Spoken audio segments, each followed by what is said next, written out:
control system where everything is in order, a very dramatic vision of bureaucracy. In fact, it's much more like anarchy, with some elements of democracy. Sometimes you can achieve stability and mutual aid and a sort of calm, united front, and then everything is hunky-dory. But then it's always possible for things to get out of whack, and for one alliance or another to gain control, and then you get obsessions and delusions and so forth. You begin to think about the normal, well-tempered mind, in effect, the well-organized mind, as an achievement, not as the base state, something that is only achieved when all is going well. But still, in the general realm of humanity, most of us are pretty well put together most of the time. This gives a very different vision of what the architecture is like, and I'm just trying to get my head around how to think about that. What we're seeing right now in cognitive science is something that I've been anticipating for years, and now it's happening, and it's happening so fast I can't keep up with it. We're now drowning in data, and we're also happily drowning in bright young people who have grown up with this stuff, and for whom it's just second nature to think in these quite abstract computational terms. And it simply wasn't possible, even for experts, to get their heads around all these different topics 30 years ago. Now a suitably motivated kid can arrive at college already primed to go on these issues. It's very exciting, and they're just going to run away from us, and it's going to be fun to watch. The vision of the brain as a computer, which I still champion, is changing so fast. The brain's a computer, but it's so different from any computer that you're used to. It's not like your desktop or your laptop at all, and it's not like your iPhone, except in some ways. It's a much more interesting phenomenon.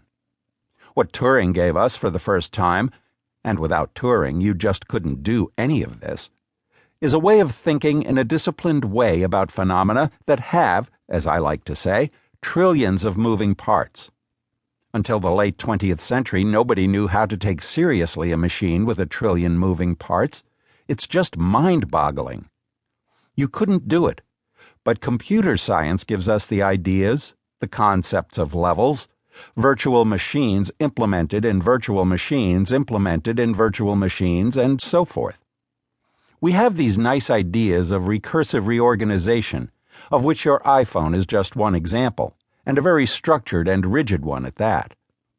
We're getting away from the rigidity of that model, which was worth trying for all it was worth. You go for the low-hanging fruit first. First, you try to make minds as simple as possible. You make them as much like digital computers, as much like von Neumann machines as possible. It doesn't work. Now we know why it doesn't work pretty well.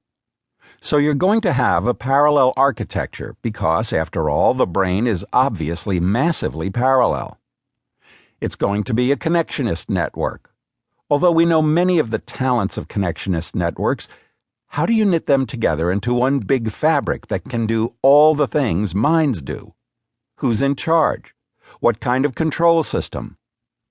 Control is the real key, and you begin to realize that control in brains is very different from control in computers. Control in your commercial computer is very much a carefully designed, top-down thing. You really don't have to worry about one part of your laptop going rogue and trying out something on its own that the rest of the system doesn't want to do.